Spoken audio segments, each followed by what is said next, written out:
Olá, bem-vindo ao canal Boa Semente. Eu sou o pastor Júlio César, pastor da Igreja Assembleia de Deus em Bangu, Ministério de Madureira, pastor presidente, pastor Sóstenes Silva e pastora Maria Cláudia, para quem sempre deixamos aqui o nosso abraço e respeito e carinho e a paz de Cristo. Nós estamos aqui hoje para dar continuidade aos comentários da revista da editora Betel Dominical. Se você é novo por aqui, não me conhece, né? Aqui é o local onde a gente coloca nossos vídeos, nossas pregações, nossas lives e também os comentários da editora Betel Dominical. São mais de 5 anos já gravando vídeos aqui, né, para servir o povo de Deus. Eu estou muito feliz por poder estar aqui. Quero agradecer a audiência que tem tomado conta de todo o Brasil. Mas não se esqueça, se você não é inscrito, se inscreve no nosso canal, deixa o like, dá o glória, clica no sininho em todas as atualizações e assim, sempre que tiver uma coisa nova, você vai ser avisado. Hoje eu tenho uma dica, vou trazer um livro que a gente sempre comenta aqui, né, pro finalzinho, lá no quem ficar comigo até o final, né, vai ter aí essa oportunidade de saber sobre o livro que eu vou apresentar hoje, que vai te ajudar aí nas tarefas de poder estudar a Escola Bíblica Dominical. Lembrando que esse vídeo não é só para professores, não. Esse vídeo é para todos aqueles que amam a palavra de Deus. Você que é teólogo, você que gosta de estudar a Bíblia, enfim, gosta de conhecer a palavra de Deus, você é muito bem-vindo aqui ao canal de um povo que pensa, que estuda, né, que lê a Bíblia e procura viver e seguir o que ela diz. Então, se você é professor, compartilhe esse vídeo aí com toda a sua classe, seus alunos. Se você é superintendente, compartilhe com seus professores, manda aí para a igreja, aí para todo mundo, porque é um vídeo que vai interessar a todas as pessoas. Pega o seu cafezinho, o seu copo d'água, a sua Bíblia, material de anotação, a revista da Escola Bíblica Dominical, porque logo depois da vinheta, eu e você temos um encontro na presença de Deus. Roda a vinheta.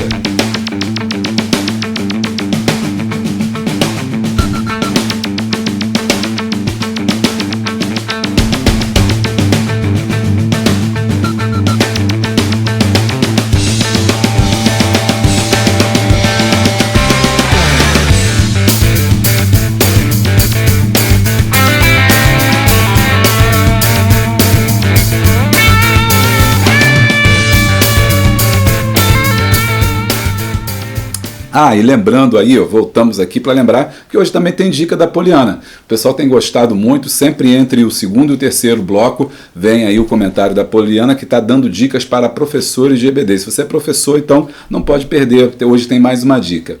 Eu quero falar para você também que é membro do canal Boa Semente, muito obrigado pelo seu apoio, dizer que nós temos aqui um curso exclusivo para os membros do canal Boa Semente, né, que estamos estudando os dons do Espírito Santo. Já vamos para a aula de número 2, então fique atento, existe um local separado ali, uma playlist só para membros, onde tem os vídeos que são vídeos exclusivos. E se você é apoiador do canal, muito obrigado, você recebe material exclusivo para que você possa estar estudando aí na sua casa, do conforto do seu lar. Muito obrigado pela ajuda financeira que vocês me dão. O nome tanto do membro quanto do apoiador está lá no final, como sinal aí de agradecimento. E eu quero agradecer aos comentários tão carinhosos que têm chegado até nós aqui. Muito obrigado, que o Senhor possa vos recompensar e vos abençoar muitíssimo. Amém? Vamos lá à lição de hoje, lição de número 5, a lei da responsabilidade pessoal. Texto áureo: eis que todas as almas são minhas, como a alma do Pai, também a alma do Filho é minha, e a alma que pecar, essa morrerá. Ezequiel 18:4. Verdade aplicada. Deus deseja a salvação de todos, porém cada ser humano tem a responsabilidade de se arrepender para que seja salvo. Objetivos da lição são 3. Explicar a responsabilidade pessoal de cada um. Número 2. Mostrar a possibilidade de ser diferente. E número 3. Ressaltar que Deus quer que todos sejam salvos. Texto de referência está em Ezequiel, capítulo de número 18. Mas dizeis, por que não levará o filho à maldade do pai? Porque o filho fez juízo e justiça e guardou todos os meus estatutos, e os praticou, por isso certamente viverá. A alma que pecar, essa morrerá. O filho não levará a maldade do pai, nem o pai levará a maldade do filho. A justiça do justo ficará sobre ele, a impiedade do ímpio cairá sobre ele. Desviando-se o justo da sua justiça e cometendo a iniquidade, morrerá por ela, na sua iniquidade que cometeu, morrerá. Mas, convertendo-se o ímpio da sua impiedade que cometeu e praticando o juízo e a justiça, conservará este a sua alma em sua vida. Bom, vamos fazer aqui o nosso raio-x da nossa lição? Vamos lá, não sem antes aí deixar aí para você os hinos sugeridos da harpa cristã 147, 169 e 171. Vamos fazer então o nosso raio-x.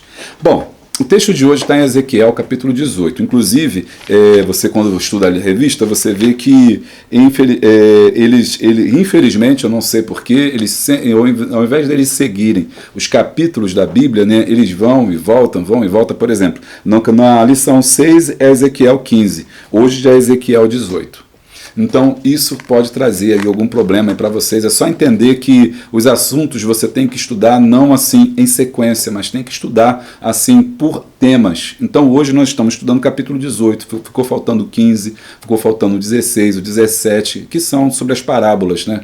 Então, ele separou dessa forma. Então, só para você entender que a gente está pulando alguns capítulos, que são as parábolas, né? A parábola da vinha, a parábola da águia, né? E a parábola, deixa eu ver aqui rapidinho, e a parábola da esposa infiel. Então pulou esses capítulos, né? O capítulo de número 15, 16 e 17, e nós fomos direto para o 18. No capítulo 18, o profeta Ezequiel está sendo usado para falar com a nação de Israel, chamar a sua atenção. Por que a sua atenção? Lembra que a gente já estudou que eles estavam agora no cativeiro, foram deportados para lá, Ezequiel foi nessa primeira leva, ficou um outro grupo que ainda estava em Jerusalém, né, que vai ser deportado mais tarde por causa da sua rebeldia, e Deus usa então Ezequiel para repreender o povo que é dura cerviz, que é casa rebelde, né, para se arrepender dos seus pecados. E aí, o que é a resposta do povo para Ezequiel, né, durante a sua profecia, durante o seu ministério?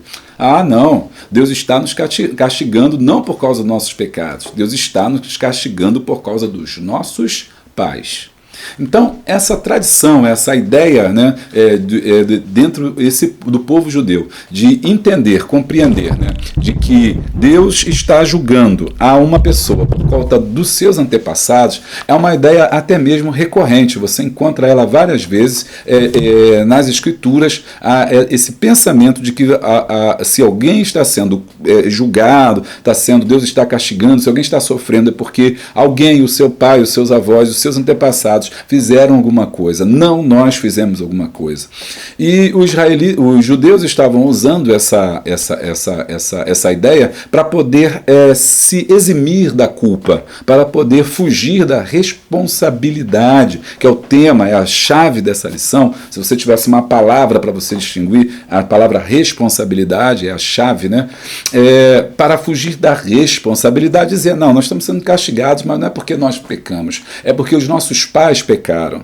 E essa ideia quer dizer o seguinte, então eu não preciso mudar, eu não preciso me converter. Por quê? Porque eu estou fazendo a coisa certa, quem fez a coisa errada são meus pais, e Deus está me castigando, né, por conta dos erros do passado, por conta dos erros dos outros. Essa ideia é bem interessante porque lá no Novo Testamento você vai encontrar ainda Jesus lidando com os discípulos para falar com eles sobre essa ideia de que os pecados, que nós carregamos os pecados dos nossos antepassados.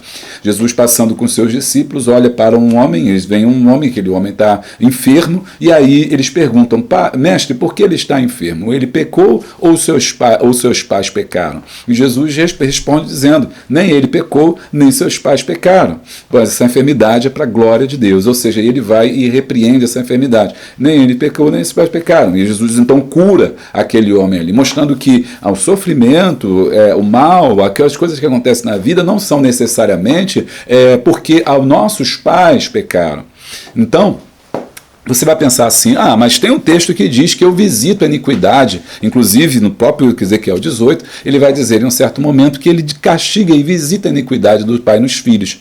E essa é uma aparente contradição. O que é uma aparente contradição? É uma coisa que parece que está contraditória, porque o texto está falando alguma coisa, depois diz outra, mas quando você vai estudar e se aprofundar, você vai ver que não é uma contradição, muitas das vezes é um complemento.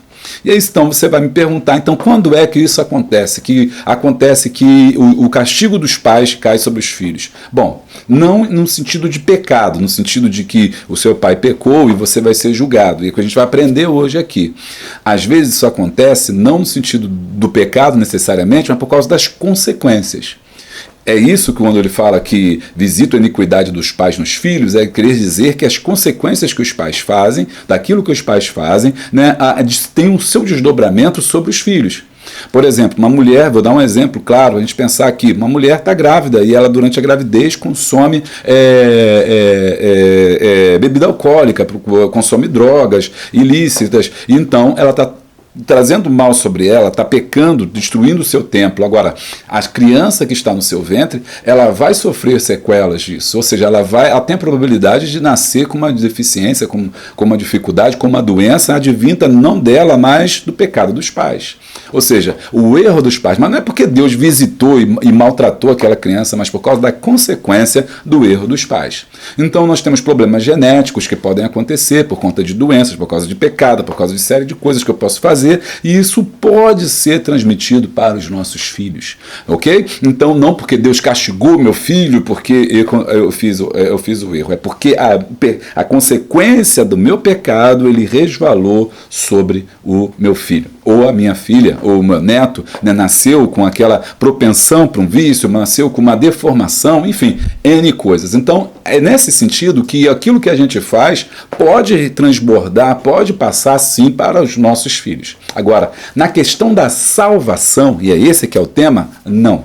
Não há nada que o pai faça ou a mãe faça que possa fazer com que a salvação daquela criança que está por vir ou que o seu filho possa ser perdida porque o pai se perdeu. Ou vice-versa, o filho pode salvar o pai que é perdido e depois então você pode então salvar o seu pai. E ele está chamando a atenção, e aí no capítulo 18 é o capítulo da responsabilidade pessoal, em que Deus chama Israel uma responsabilidade dizendo, não Israel, não é porque os seus pais pecaram, não é porque seus antepassados erraram, é porque você, Israel, pecou. A responsabilidade, ela é pessoal.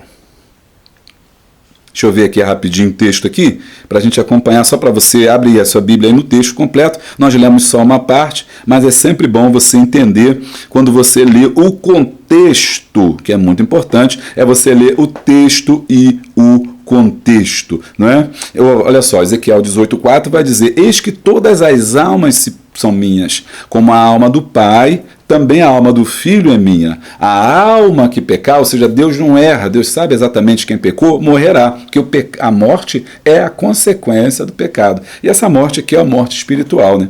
Sendo, pois, o homem justo e fazendo justiça, não comendo nos montes, pecando, né? Não oprimindo ninguém, né?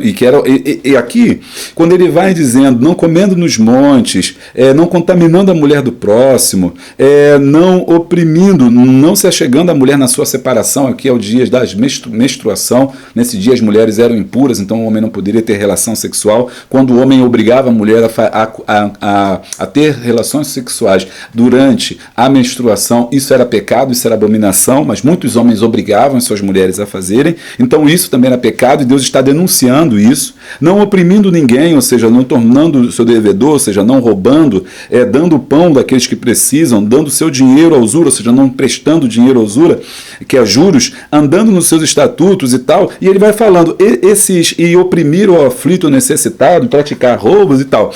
Ele está dizendo aqui, e denunciando os pecados de Israel. Então, se alguém fizer isso, né, ele morrerá. Aqui, ó, o tal morrerá. Por quê? Porque ele pecou. Então, mas dizeis, por que não levará o filho a maldade do pai? Porque o filho fez juízo de justiça e guardou. A alma que pecar, essa morrerá. O filho não levará a maldade do pai, nem o pai levará a maldade do filho. A justiça do justo ficará sobre ele, e a impiedade do ímpio cairá sobre ele. Ou seja, a responsabilidade, ela é pessoal. Deus não toma o inocente, né, o culpado por inocente. Ou seja, Deus não erra, Deus não se engana. Deus não tem esse negócio de se enganar ou fazer com que alguém leve o pecado do outro. Então, ele está dizendo que a responsabilidade é pessoal. Por isso, o título da lição é A Lei da Responsabilidade Pessoal. Isso é muito bom, é muito interessante, essa lição é extremamente importante. Vem comigo que a gente vai se aprofundar. Introdução. A presente lição trata do desejo de Deus de salvar a todos e seu chamado ao arrependimento, sem anular a responsabilidade individual e a certeza do juízo divino sobre os que não se arrependerem. 1. A responsabilidade pessoal de cada um. Capítulo 18 de Ezequiel trata de um tema que também está presente nos dias de hoje, na mente de muitos, a questão da responsabilidade pelo estado de uma pessoa. Na presente lição, evidentemente, nos deteremos no aspecto espiritual, o qual é o resultado em atitudes para com o próximo.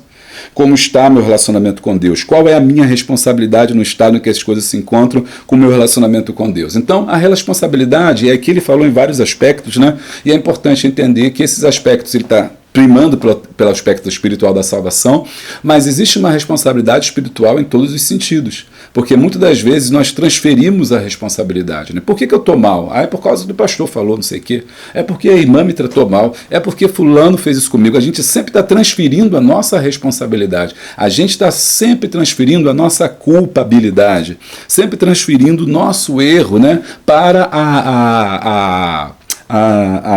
para outrem, né? E isso é um erro gravíssimo. 1.1. A tendência humana de transferir responsabilidade. Está entendendo como é que a gente está desenvolvendo aqui?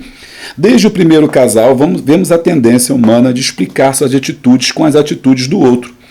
A mulher que tu me deste por companheira, ela me deu da árvore e eu comi. Aqui foi Gênesis 3:12, né, em que Adão, quando é chamado à responsabilidade, nosso tema, né, ele diz, foi a mulher que tu me deste. E quando Deus chama a mulher fala, foi a serpente me enganou.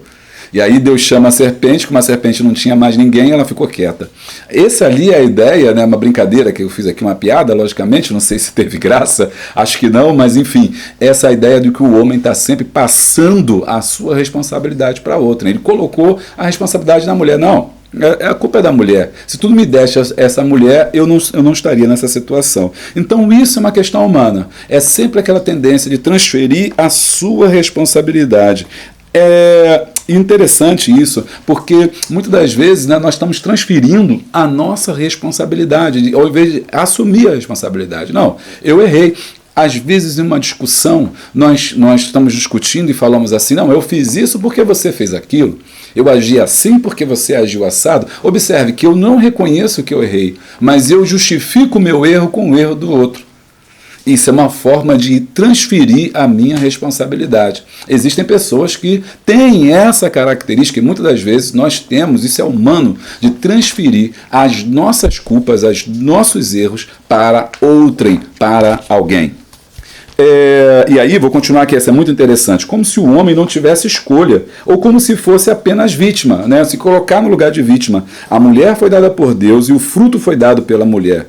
Ao se dirigir à mulher, esta respondeu a Deus que a serpente o enganou. Assim, tal tendência tem acompanhado a história da humanidade ao longo de sua existência. Esse aqui também me lembra também, né, uma questão interessante, que é uma questão muito interessante, que é quando alguém lê a Bíblia para alguém. Tu já viu alguém fazendo isso? Né? Ele abre a Bíblia lá e vê lá um texto difícil, um texto, né? Arrepende-te. Por exemplo, Babilônia, Apocalipse, abre em Babilônia, Apocalipse tem muito Babilônia, né? A nação de Babilônia.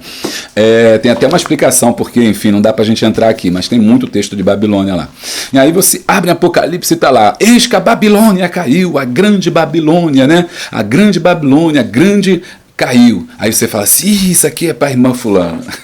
Isso aqui é para a irmã fulana. A gente está sempre transferindo as coisas, né? Deus dá uma mensagem, ou se é que Deus fala dessa forma, né? Mas a gente joga sempre para alguém. Não, isso aqui não é para mim, não. Isso aqui é para Maria, isso aqui é para Antônio, isso aqui é para João. Se você conhece alguém assim, né? Bom, então, nós estamos sempre transferindo a nossa responsabilidade, né? E aqui é interessante, o comentarista aqui, ele fala que da brincadeira, que é interessante, que você pode usar, né, para uma dinâmica. Chama um adolescente que eles conhecem melhor essa brincadeira, os jovens, né, a brincadeira do quem? Eu não, foi fulano, né? Fulano foi na casa de Beltrano fazer, eu não sei muito bem, mas se você sabe, aí comenta como é essa brincadeira, né?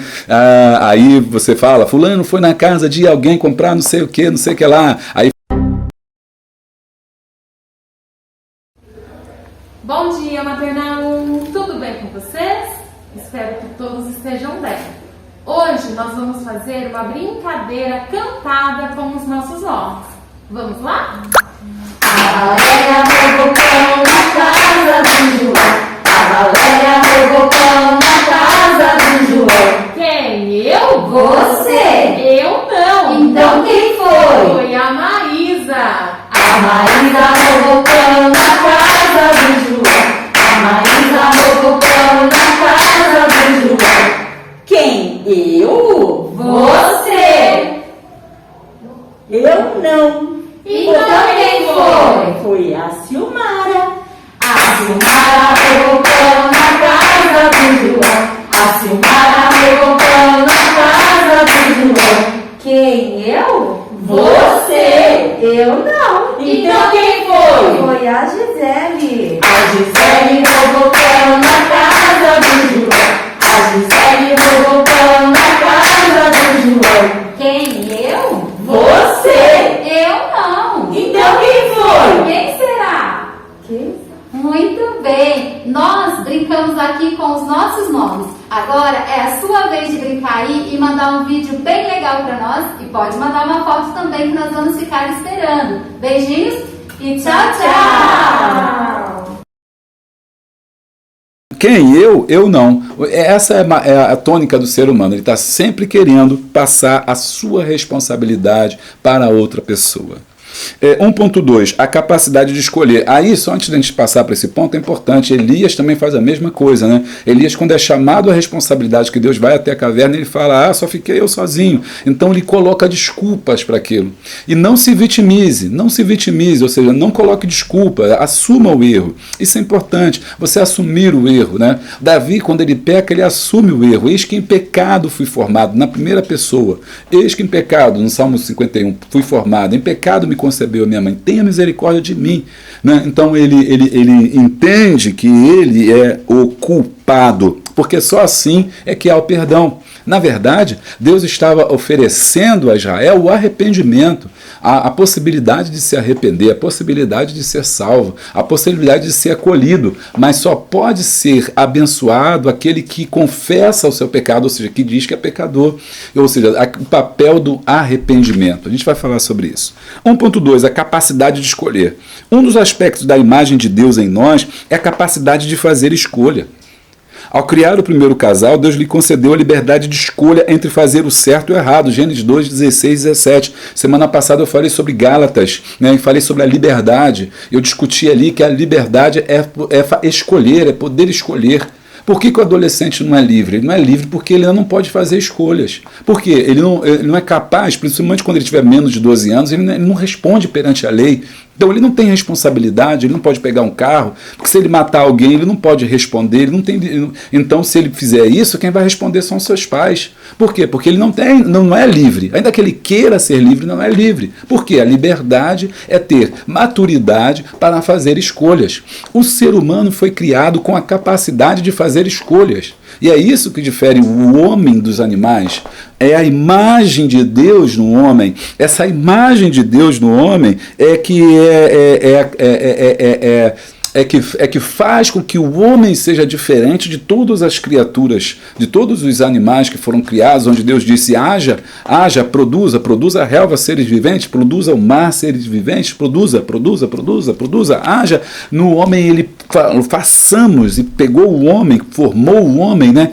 Isso é interessante, foi o único que Deus formou, tocou, juntou, moldou, e esse moldar significa que Deus trabalhou o homem, moldou o o homem à sua imagem e semelhança. Ou seja, não que Deus tenha olhos, boca, nariz, mas o que Deus tem, né, e nós também podemos ter esse caráter, né, que foi embaçado pelo pecado, né? Essa imagem, esse espelho foi embaçado pelo pecado, mas ele foi criado bem, ele foi criado bom. A Bíblia diz que tudo que Deus fez foi bom, Deus fez tudo perfeito. Então fez o homem nessa perfeição, ou seja, ele tinha a capacidade de fazer escolha. Ele tinha a capacidade de dizer não, mas ele não disse. E o pecado, na verdade, a gente já discutiu isso também, o pecado não foi, o pecado é desobediência, o pecado foi ele querer andar sem Deus, ele escolheu. Deus havia dito, se pecar, morrerá. No dia que comer, morrerá. E ele escolheu andar sem Deus, ou seja, estar morto. E é por isso que ele morreu espiritualmente, por isso que ele foi separado de Deus. Então isso que difere a mim e a você. Preste atenção, sempre há escolha. Sempre há escolha. Você não é um animal, nós não somos animais, às vezes somos animais racionais. Às vezes nós agimos de forma impensada e falamos, eu falei sem querer, eu falei sem pensar, como se a gente fosse animais. Animais comem, bebem, dormem, brincam, comem, bebem, dormem, brincam, comem, bebem, dormem e brincam. Eles não têm responsabilidade sobre o que eles fazem, eles não têm culpa sobre o que eles fazem, eles não refletem sobre o que eles fazem, eles não têm escolha, eles agem pelo instinto, porque são animais, mas eu e você não. Nós fomos criados à imagem e semelhança de Deus, portanto, temos escolha. E é o que ele está dizendo aqui, a capacidade de escolher. Está entendendo? Diga amém. Bota aí uma chamazinha aí, já deixa o Espírito Santo ir trabalhando, que a coisa tá boa aqui hoje. Então, já bota uma chama, bota um fogo aí, comenta alguma coisa, mas não fica com a boca fechada, não. Dá o like, dá o glória. O ser humano possui a faculdade intelectual, pensamento, volitiva, vontade, que lhe permite raciocinar, pensar e decidir. 3 aspectos do ser humano. Quais são? Raciocinar, pensar e decidir. Raciocinar, existe um perigo. Pensar, o que eu vou fazer? Decidir, vou andar, vou ficar, vou fazer, não vou fazer. Em segundos, o cérebro humano, o computador maravilhoso que Deus nos deu, ele processa tudo que tem que processar e ele te dá ali a resposta. Evidentemente que o pecado também atingiu esta capacidade humana, ou seja, esse espelho foi embaçado pelo pecado, mas mesmo assim, né, nós não perdemos essa faculdade, ou seja, podemos ainda escolher. Deuteronômio 30:19, Juízes 24:15 fala sobre escolha. Escolha, né? O Senhor chamou Israel e falou assim, Israel, eu te proponho 2 caminhos, da vida e da morte, escolha da vida para que viva. Buscai ao Senhor e viver. Então você tem escolha. Então, por isso que nós somos responsáveis pelo que nós fazemos, né? Jesus, a conversão, ela pressupõe essa escolha ou raciocínio. Por isso Jesus diz, se alguém quer vir após mim, Lucas 9:23, negue-se a si mesmo e tome a sua cruz. Se alguém vier a mim, Lucas 14:26, indica a necessidade de uma reflexão inteligente. Pensar, e aí vamos lá, raciocinar, pensar e decidir. Raciocinar, pensar e decidir. Lembra que eu falei sobre pecados, tipo de pecado? Pecado involuntário, aquele que você peca e nem deu segundos. Quando você viu, já pecou. Pede perdão e libertação para você não viver pecando, porque aquele que é filho de Deus não vive no pecado. Mas existe aquele pecado premeditado. E nesse pecado premeditado você teve que raciocinar, você teve que pensar e você decidiu fazer.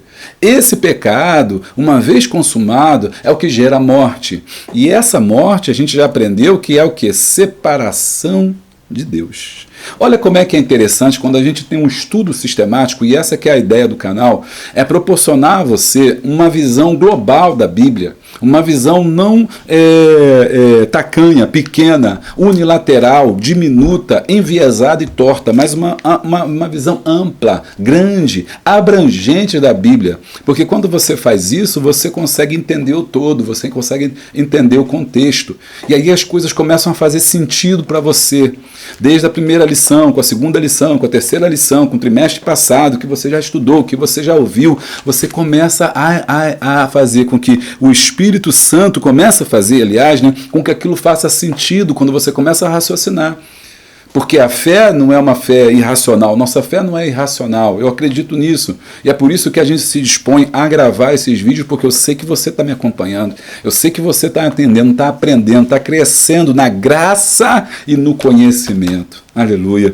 E o meu povo foi dividido, destruído justamente porque faltou conhecimento. Então, nós temos que fazer uma reflexão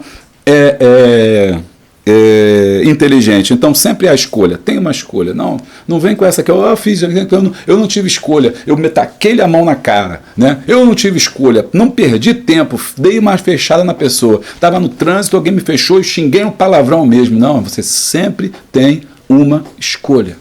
Sempre tem uma escolha. E você vai ser julgado pela escolha que você fizer. Seja ela boa ou seja ela ruim. A Bíblia diz que nós daremos conta de tudo que nós fizermos nessa vida e de toda a palavra ociosa, ou seja, a palavra à toa, que nós conversamos, que nós falamos, jogamos ao vento. Inclusive, o judeu tem esse costume, ele diz que não se conversa à toa. Nós brasileiros chamamos de prosear, falar à toa, falar bobagem. Vamos prosear, vamos falar à toa. Os judeus dizem não existe palavra à toa. Toda palavra tem um peso, tem um significado, tem uma importância. Na cultura africana também, por isso que não se joga conversa fora. Dizer que vai jogar conversa fora não é bem jogar conversa fora. Quem joga conversa fora é tolo. O sábio, ele não joga conversa fora, ele coloca as palavras no mundo, porque ele sabe que as palavras criam, as palavras moldam, as palavras transformam, então você tem que usá-las com sabedoria, entendeu? Então, olha que coisa interessante, então você tem capacidade de escolher. 1.3. A culpa coletiva não exclui a culpa individual. Olha que tremendo. Tanto o profeta Jeremias como Ezequiel mencionam um provérbio que estava sendo bastante usado pelo povo. Jeremias 31, 29 e 18.2. O 18.2 diz o seguinte: que tendes vós que dizeis esta parábola acerca da terra de Israel, dizendo, os pais comeram uvas verdes e os dentes dos filhos se embotaram. O provérbio diria mais ou menos assim, seus pais comeram uvas podres, né, ruins, né, não prontas, e quem nasceu com dente podre foi os filhos.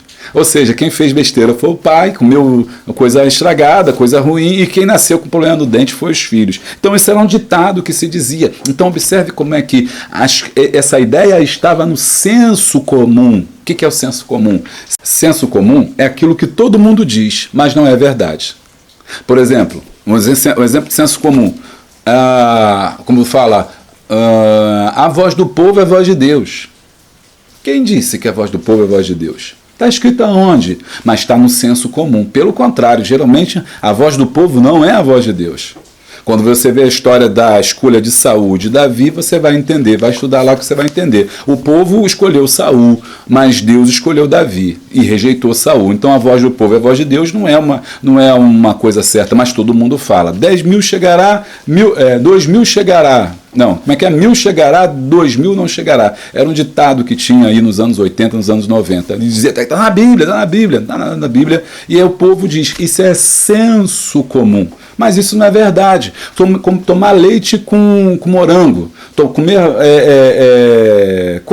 me ajuda aí, fala aí umas frutas que tinha antigamente que você dizia que você não podia tomar com leite. E aí isso ficou no senso comum e entranhado no subconsciente das pessoas. Inclusive, quando eu era criança, minha mãe dizia isso, não podia tomar manga com leite, né? Mas isso tem um motivo. É porque no tempo da escravidão, aonde tinha escravizados em fazendas, onde possuía gado leiteiro, eles proibiam que aqueles escravizados tomassem leite. Então eles diziam que não podia tomar leite com nenhuma fruta, porque os africanos pegavam as frutas das mangueiras, das mangas, no caso, sei lá o que for, e fazia com leite. Fala assim, não pode fazer porque faz mal. Porque eles não queriam que os africanos, que os escravizados tomassem leite. E isso ficou tão impregnado na cabeça das pessoas que até hoje, de repente, você pode ter ouvido falar. Não sei onde você está agora, qual a parte do Brasil que você está, mas se você tiver, comenta aí comigo. Qual é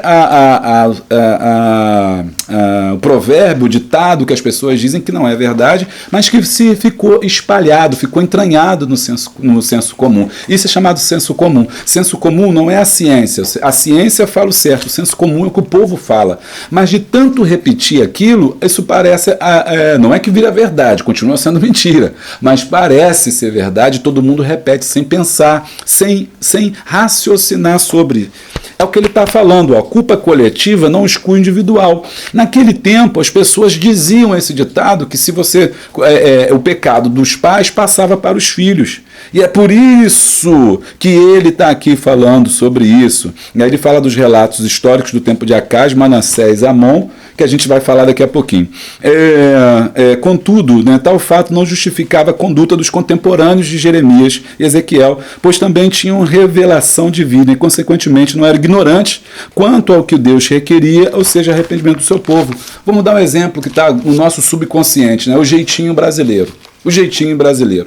Jeitinho brasileiro, dá um jeito para tudo. Você quer parar no trânsito, você para no lugar errado, você faz fila dupla, não sei o que, dá um jeitinho. Não, como é que não sei o que, dá um jeitinho. A gente dá de jeitinho em tudo. É uma questão brasileira, é da nossa natureza, como diz o outro, né? Querer dar jeitinho em tudo. Mas não é porque a gente quer dar jeitinho em tudo que isso é certo.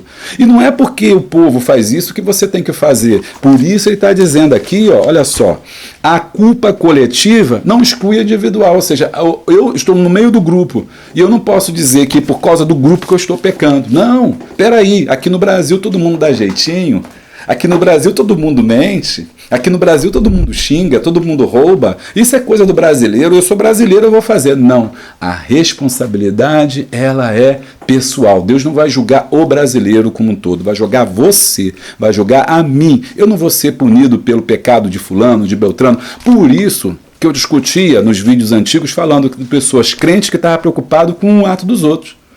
Que fulano vai casar com Beltrano, que não sei o que vai fazer, não sei o que. Deixa quem quiser fazer o que fazer, porque a responsabilidade é pessoal. Não, mas não pode, irmão, fazer isso porque está na Bíblia. O mundo está fazendo isso, o mundo jaz no maligno. A responsabilidade é pessoal. A gente tem que estar preocupado mais com os nossos. Quem está fazendo isso dentro da igreja. Mas mesmo assim, dentro da igreja, tem que saber que Deus não vai julgar a nação porque meia dúzia faz isso. Deus não vai matar o brasileiro porque 90% também está fazendo isso. Não, 90% está no pecado, Deus vai mandar uma praga, vai destruir tudo. Não, a responsabilidade, ela é pessoal. Deus não erra. Então, se Deus não faria isso, mas imagine se Deus tivesse que mandar uma praga na casa do seu vizinho, vai cair na tua casa, porque Deus pode errar, vai ver que o satélite divino não está bem ajustado, né? E de repente ele e é para sair da casa do vizinho que é ímpio, que você não gosta dele, que ele peca, que não sei o quê, que segundo os seus padrões, a sua ética, Deus faria isso com ele, aí Deus se engana lá e de repente joga o raio na sua casa. Eu sei que parece ridículo, e é ridículo mesmo, mas é para você fazer pensar que Deus não faria isso, mesmo que primeiro que ele não vai jogar raio na casa de ninguém, e se ele tivesse que fazer isso, ele não vai errar. E isso que ele está querendo dizer, a responsabilidade é pessoal. 2. A possibilidade de ser diferente.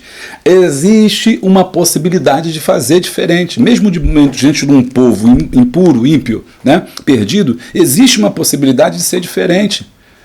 Existe uma possibilidade de mudar uma cultura também.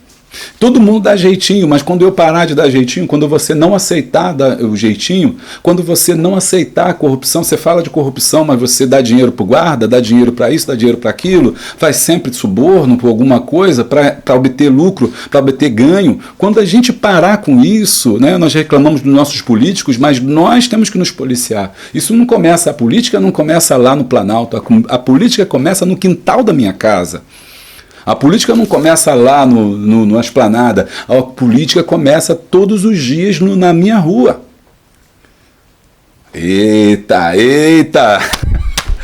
Irmão, aqui é quente. Quem está aqui no canal chegando já fica em casa, porque aqui é assim mesmo, entendeu? Deus dá desse jeito. Aí a gente fala abertamente, com carinho, com amor, com toda tranquilidade, mas é para a gente refletir. Então, olha só como é que é interessante. Não existe essa possibilidade de ser diferente. Por quê? Porque tem escolha. Nós não podemos ser deterministas. 2.1, exemplo de 4 gerações de reis de Judá. E eu tenho um vídeo especial falando só sobre história. Vá lá assistir sobre os reis de Judá. Tem um vídeo sobre o mundo que Ezequiel viveu e tem um vídeo sobre a história de Israel através dos reis. É muito legal e vai te dar um contexto geral que não dá tempo da gente falar com tanta propriedade aqui. Mas vamos lá. Para exemplificar o texto Ezequiel 18, 5, 18, podemos citar a história bíblica de 4 reis de Judá. Quem são eles? Ezequias, Manassés, Amon e Josias. E como eles foram diferentes de cada um. O que aconteceu com eles, né? Que é importante a gente pensar. Começa com Ezequias. Ezequias foi um ótimo rei. O filho dele foi Manassés. Manassés foi um péssimo rei, viveu assumiu o trono com 12 anos, reinou 55 anos, ele era mau, ele cultuou a Baal, ele cultuou nos bosques, foi um dos piores reis de Israel. Pensa num homem rei ruim, era Manassés. Manassés, não confundir com o filho lá de José, não tem nada a ver, esse é um outro tempo, esse é um outro momento. E Manassés, então, ele vai cultuar outros deuses, ele vai se envolver com os astros, né? Ele vai consultar os astros. Uma das coisas que existia muito nessa época, por influência dos babilônicos, era você observar as estrelas, o sol e a lua, construir tabelas lunares, o zodíaco, para através dele se consultar. E Manassés fazia isso, ele consultava os astros, a lua, né? Vai chover, não vai chover, como é que vai acontecer, qual é o meu futuro, qual é o meu destino, né? Se você conhece alguém que você não tem, a crente, graças a Deus, não consulta horóscopo, né? Ou não, não consulta horóscopo, mas vai lá no Facebook e está lá, de sorte de hoje, aí você vai lá e vê. Astros, não, você não, os outros, nós não.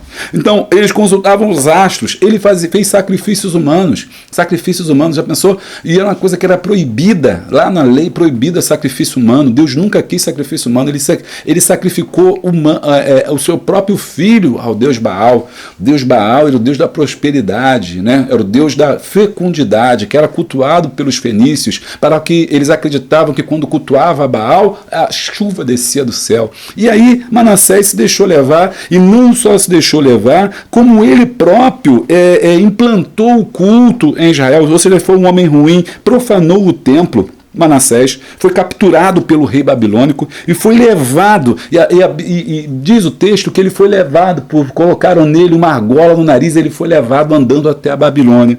Ele lá se arrependeu dos seus pecados, se pediu perdão dos seus pecados, Deus deu a ele uma oportunidade, ele conseguiu retornar e ele começou a tentar desfazer toda a besteira que ele tinha feito. Filho dele foi Amon, 15º rei, né? Ele reinou só por 2 anos, mas foi mau. Ele foi tão mau que foi assassinado. Sabe quem assumiu o trono? Josias. Josias foi 16º rei de Judá. Ele assumiu o trono com 8 anos. Ele promoveu uma reforma do templo. Ele promoveu uma reforma religiosa em Israel, né? Ele fez coisas maravilhosas e foi aclamado como um dos grandes reis. Observe, Ezequias foi um ótimo rei. Manassés foi um péssimo rei. Depois, no lugar dele, veio Amon. Amon também foi um mau rei. Mas Amon foi pai de Josias, que foi um bom rei. Observe como é que as gerações vão sendo diferentes e Deus não está castigando um pelo outro, mas cada um tem a sua escolha de fazer o erro ou não. Cada um tem a escolha de fazer diferente. Josias podia copiar o seu pai Amon, podia copiar Manassés, mas ele preferiu reformar, ser diferente.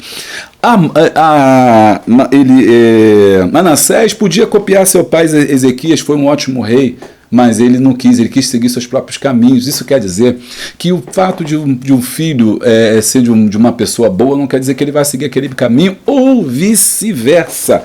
Você está entendendo o que Deus está dizendo aqui para nós? Isso que ele está querendo chamar é a possibilidade de ser diferente. Essa, para mim, é uma das melhores lições, maiores lições, que eu, se fosse você, compartilhava com todo mundo, até quem não é crente precisa saber dessa lição de hoje. O histórico familiar pode influenciar, mas não determina. Quantas das vezes, chamar a atenção aqui, quantas das vezes nós achamos assim, fulano nasceu em tal lugar, então, portanto, ele vai ser uma má pessoa. Nasceu na favela, vai ser um favelado. Nasceu em tal lugar, no gueto, né, vai ser uma pessoa precária. Nasceu no meio de bandidos, vai ser bandido. É filho de prostituta, vai se dar à prostituição. A gente, pensando assim, nós agimos no senso comum que fala sobre determinismo. O que é determinismo? É a ideia de que uma coisa determina a outra. Ou seja, se nasceu na favela, a favela é um ambiente ruim, então aquele ambiente influencia naquela pessoa. Então todo mundo que mora na favela é favelado. Todo mundo que vem de tal lugar é aquilo. E também, até mesmo positivo. Por exemplo, todo mundo que mora num lugar de ricos, de padrão altíssimo, de cultura, todo mundo é boa pinta ali. Todo mundo é boa praça, todo mundo ali é honesto. Isso é verdade? Claro que não. Por quê? No meio de um local precário, você vai ter pessoas que vão sobressair, que vão ser pessoas de bem. A maioria das pessoas, aliás, eu digo que a maioria das pessoas que moram em favela e comunidades são pessoas de bem. São pessoas de bem. Pena que muitas das vezes elas sofrem a violência, tanto do lado da polícia, quanto do lado aí que vai buscar as pessoas más, né, quanto dos próprios maus, o homem mau, chamo de homem de Belial, que está lá. Então, mas existem pessoas boas, assim como numa comunidade rica, abastada, tem muitas pessoas ruins lá. Então, não determina o meio. O local onde você vive não determina quem você será. Escreve, o local aonde eu vivo não determina quem eu sou. Escreve que é poderoso para a sua vida. Aonde eu moro não determina onde eu sou, quem eu serei, ou quem eu sou. Às vezes você vem de uma família desestruturada, você não vai ser desestruturado. Você vem de uma família de pais separados, alcoólatras, enfim, drogados, seja lá o que for, e você não é obrigado a ser, porque você tem a possibilidade de escolha, a possibilidade de ser diferente. Aleluia, louvado seja o nome do Senhor. Por isso que ele está dizendo, a responsabilidade é sua. Ah, eu sou assim porque meu pai fez isso, porque meu pai fez aquilo, ele foi mal, ele traficou, ele vendeu, ele bateu, ele foi isso, foi aquilo, então eu também sou por conta dele. Não, Deus não existe isso. Existe a possibilidade de você ter a escolha. Você que está julgando, às vezes você está julgando alguém, você julga alguém porque ele vem de tal lugar, porque vem de tal região, vem de uma região rural, então ele é um ignorante, vem de uma região rural, então ele não sabe nada, vem de uma região violenta, então ele é violento, e a gente julga as pessoas, isso chama-se preconceito. Jesus também sofreu preconceito. Jesus também sofreu preconceito. Quando Jesus inicia seu chamado, seu trabalho, seu ministério, ali logo no começo, inicia ali a sua chamada, inicia ali a sua trajetória, né? Natanael, quando os discípulos chamam Jesus, falam assim, olha, chamamos o Messias. E aí ele diz assim, olha, pode vir alguma coisa boa de Nazaré? Pode vir alguma coisa boa de Nazaré, porque Nazaré era um local ruim, Nazaré era um local difícil, Nazaré era um local onde tinha muitos soldados romanos, era um local onde tinha muitos soldados romanos ali, que estavam estacionados ali, e esses soldados romanos oprimiam os judeus naquela época de Cristo, e os soldados romanos, eles eram promíscuos, eles não eram judeus, eles eram romanos, e os judeus odiavam o modo dos romanos se comportarem, principalmente dos soldados grosseiros, né, levianos ali, e também tinha muitas prostitutas, porque onde tinha soldado tinha as prostitutas, tinha mulheres que acompanhavam esses soldados na esperança de um casamento. Então Nazaré era um local que tinha muitas prostitutas, Nazaré era um local que tinha muitos comerciantes também, então isso trazia uma mistura de povos, e quando a gente está estudando aqui, via que o judeu tinha muita ressalva com todo tipo de pessoa que eles consideravam impuro. Então você dizer que vinha de Nazaré já era alguma coisa assim, boa coisa não é. Vem de Nazaré, alguma coisa não é. Boa coisa não é, porque ele era julgado pela origem. Ele era julgado, Jesus foi julgado por onde ele veio. Por onde ele veio. Talvez você esteja sendo julgado pelo local de onde você é, pelo local de onde você veio, de uma origem não muito promissora, de uma origem não muito desejada. Mas mas a resposta de André foi maravilhosa, disse, vem e vê. Aleluia. Só tem um jeito da gente conhecer as pessoas, a gente vendo as pessoas, olha as pessoas, mas não através do filtro do preconceito, não através do filtro do seu pensamento, daquilo que você acha certo, daquilo do seu achismo. Não olhe as pessoas através do filtro do senso comum, do que todo mundo diz, do que todo mundo fala. Você não é papagaio para ficar repetindo o que as pessoas dizem. Olhe as pessoas, conheça as pessoas, olhe para elas, né? Sem filtro, né? Se tiver um filtro que você tenha que usar, use o filtro do amor. E Jesus chegou lá para Natanael e falou assim, Natanael, eis que homem bem-aventurado, homem sábio, que a palavra Natanael significa sábio, um homem diferente, um homem estudioso, eis que eu te vi, antes de Filipe te chamar, assentado embaixo da figueira. Aí Natanael falou, oi, eu sei que tu és o Messias, né? Jesus estava dizendo, eu te conheço, Natanael, antes de você me conhecer, eu já te conhecia, já sabia o que estava fazendo, né? E eu vim de Nazaré, porque não tem esse negócio, não me julgue pela minha origem, aleluia, não me limite, comenta aí, tecla aí, não me limite, não me julgue pela minha origem, não me julgue por onde eu vim. Então, Maravilha, né? Então essas 4 gerações mostram isso, que não, a responsabilidade é pessoal. Sempre você pode fazer diferente. 2.2, o valor da conversão. A mensagem de Ezequiel deixa claro ao povo que é possível ser diferente. Mas se o ímpio se converter, mas convertendo-se o ímpio da sua maldade, converter-se no hebraico é ter um termo usado para expressar, entre outros, significados de mudança, de reações, de atitudes e sentimentos. Mudar, 360. Converter isso, é mudar totalmente, é mudar a direção. O povo de Israel, no tempo de Ezequiel, certamente conhecia o exemplo do rei Manassés, que eu falei, já expliquei, levado cativo. Ele orou e se humilhou diante do Senhor e alcançou misericórdia e restauração. Deus não rejeita um coração humilde e arrependido. O que fazer então? Né? O que fazer? Se arrependa. Diga, eu pequei, porque só existe conversão quando nós nos arrependemos. Sabe por que hoje não existe tanta conversão? Eu vou chegar aqui para perto para falar contigo aqui pertinho. Vem cá. Sabe por que hoje não existe tanta conversão? Tantas pessoas não se convertem mais? As pessoas não se veem como culpadas. Elas não se veem culpadas. Você vê assim, fala com a pessoa que cometeu o erro, fala assim, não tá certo, não vejo pecado nenhum nisso, eu faço de novo, não estou errado, não me arrependo de nada. E quando a gente não se arrepende, não há conversão. As pessoas não se convertem, não aceitam Jesus porque elas não se veem como pecadoras. Se elas se vissem como pecadoras, elas entenderiam a necessidade de um Salvador e se converteriam, mas ninguém se converte a nada. Aliás, as pessoas vêm para a igreja e não se convertem, não muda de vida. Foi o que ele falou no começo, falando sobre o que Jesus disse: aquele que quiser vir após mim, negue-se a si mesmo e tome a sua cruz, ou seja, muda de vida, vem comigo, vamos mudar, vamos em outra direção. Converter é isso, e quando a gente se converte, Deus nos perdoa. E a conversão é o arrependimento, e só existe arrependimento quando você diz: eu errei. Eu pequei. Não foi meus pais, foi eu.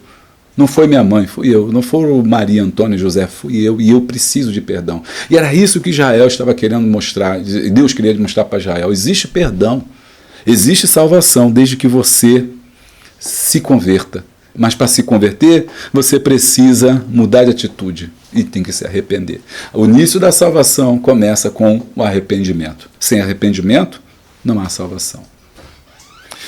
2.3. A relevância da resposta humana para Deus. A possibilidade de ser diferente passa pela resposta de uma pessoa diante do anúncio da palavra de Deus. O apóstolo Paulo enfatizou este assunto em Romanos 10, 3, 18 e 21. O apóstolo diz que os judeus rejeitaram a maneira de Deus agir e foram rebeldes mesmo ao Senhor, enviando seus mensageiros e estendendo as suas mãos. Tal postura do povo também era a realidade no tempo de Ezequiel. O caminho do Senhor é direito. Estamos tendo diante do agir e da palavra do Senhor, qual é a resposta que nós damos? Né? Nós fugimos, nós nos escondemos, nós damos desculpa, nós damos uma série de coisas, ou nós assumimos a responsabilidade. Errei e preciso de perdão. Como o filho pródigo volta para os caminhos do Senhor e diz: Pai, eu pequei contra os céus, pequei contra a terra, pequei contra ti, já não sou digno de ser chamado seus filhos. O filho pródigo só é restaurado porque ele se arrependeu.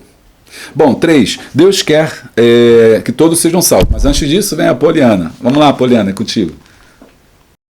Olá pessoal, eu sou a Poliana Feitosa e antes de trazer a dica da semana, eu gostaria muito de agradecer os comentários do pessoal que gosta desse quadro e comenta e fala que está seguindo as dicas e que está gostando. Então para mim é muito importante. Por isso, se você ainda não comentou aqui embaixo, comente, me marca aí que eu vou responder. Um beijo, muito obrigada pelo carinho. Mas vamos à dica da semana que tem a ver com organização. Vamos lá? Então, meus irmãos, hoje eu vim conversar com vocês rapidinho sobre organização. A importância de uma aula organizada. Muitas pessoas que assistem os vídeos do canal assim quando ele é lançado, ou seja, na segunda, na terça, isso mostra um cuidado que a pessoa tem de assistir a aula com antecedência. Então, quem já faz isso, já está com um ponto aí. O aluno, ele percebe quando você pega a lição de última hora, quando você deixa para estudar a lição no dia. O aluno percebe quando a aula está desorganizada, ele percebe que você não estudou, que você não leu direito a revista. Então fica muito chato para o aluno. Ele acordar de manhã, ir para a EBD e ver que nem o professor se interessou a estudar um pouquinho mais da lição. Por isso a importância de você assistir a aula com antecedência, até porque pode ter um tópico ou outro que você não tem muito conhecimento, então por isso que você assiste os vídeos do canal, isso é muito importante, você assistir assim que ele for lançado, que aí você tem a semana inteira para ir diluindo aquele assunto. Outro ponto muito importante é baixar os planos de aula que são disponibilizados aqui embaixo, na descrição do vídeo. Então baixe seu plano de aula, complemente ele, coloque alguns objetivos que você quer, quer desenvolver em aula, e se no final da aula você tem que marcar também se você conseguiu atingir esses objetivos. É muito importante essa organização de cada tópico, até porque é muito ruim quando você se prepara, para dar uma aula e você não consegue administrar o tempo e acaba ficando um tópico voando, você não consegue aprofundar aquele tópico. Por isso, a importância da organização, para que você consiga otimizar o seu tempo. Então é isso, pessoal. Espero muito que vocês tenham gostado da dica da semana. Se vocês quiserem, mais pra frente eu posso trazer um aprofundamento do plano de aula. E semana que vem eu vou falar sobre dinâmicas, como deixar a sua aula mais interativa. Então, um beijo, até semana que vem. Que dica maravilhosa, que dica boa de hoje. Poliana, parabéns. Deixa o teu comentário se você gostou aí do trabalho da Poliana. O pessoal tem comentado, falado aí. Tem sido bênção para você? Tem sido bênção? Então comenta aí. Deus quer que todos sejam salvos. O Senhor Deus não deseja que o homem mau morra, mas que se arrependa e viva. Ezequiel 18, 23. Vamos lá, 18, 23. Desejaria eu de qualquer maneira a morte do ímpio? Diz o Senhor, Jeová, não desejo. Antes que se converta dos seus caminhos e viva. Eu vou terminar a nossa lição com esse texto que eu acho lindo para a gente pensar. Então, desde quando a queda do homem, que Deus tem procurado o homem. 3.1. O desejo de Deus em salvar não anula o juízo, ou seja, Deus quer salvar, mas se o homem não se arrepende, não adianta. A mensagem, lá no meio, a mensagem do julgamento divino também fazia parte da pregação de Jesus, João 12, 46, 48. E como comentou Bruce, a palavra de julgamento no último dia, portanto, não é diferente da palavra da vida já anunciada. A mensagem que proclama a vida para o crente é a mesma que proclama condenação para o desobediente. Lembra que eu falei isso já uma vez? Que a palavra ela pode matar e pode dar vida, ela pode salvar e pode condenar, ela pode curar e pode adoecer. A mesma palavra. Isso depende da forma como você a recebe. Isso depende da forma como você vive. Então uma palavra pode ser bênção na sua vida se você está de acordo com ela, vive conforme ela, vive nos seus preceitos. Ela pode ser maldição se você estiver errado, porque ela te condena. Ela diz e mostra o seu pecado. Está entendendo? Mas o desejo de Deus, ele quer salvar, mas não é porque ele quer salvar que ele vai salvar de qualquer maneira, o homem se arrependendo ou não. Não, há de ter uma mudança. 3.2. Cada um é responsável por seus atos diante de Deus. É importante trazer sempre à mente a verdade bíblica da futura prestação de contas diante de Deus. A graça de Deus não nos libera para sermos descuidados quanto ao nosso viver neste mundo. Todos vamos comparecer, porém, à prestação de contas, que será individual. Romanos 14, 10 e 12. Mas tu que julgas teu irmão, ou tu também porque desprezas teu irmão, pois todos havemos de comparecer ante o tribunal de Cristo. Tem uma aula só sobre o tribunal de Cristo. Procura na nossa playlist. Porque está escrito, pela minha vida, diz o Senhor, que todo joelho se dobrará diante de mim, toda língua confessará a Deus. De maneira que cada um de nós dará conta de si mesmo a Deus. Assim, que não nos julguemos mais uns aos outros, antes seja o vosso propósito, não por tropeço, escândalo ao irmão. Eu sei, estou certo no Senhor Jesus que nenhuma coisa é de si mesmo imunda, a não ser para aquele que tem por imunda. Para esse é imunda, ou seja, os que estavam julgando lá. Você come isso, você não come aquilo, você come carne, não sei o quê. Um julgando o outro, ele falou, ei, para. A responsabilidade é pessoal. Cada um sabe de si. Cada um sabe de si e vai dar conta de si. Tal certeza deve despertar em cada discípulo de Cristo um autoexame. 1 Coríntios 11, 28. Um autoexame, ou seja, examine, pois, o homem a si mesmo, assim coma desse pão e beba desse vinho.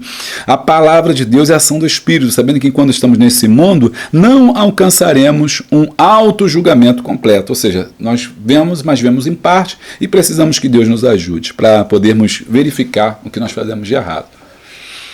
A palavra de Deus como referência, 3.3, segura.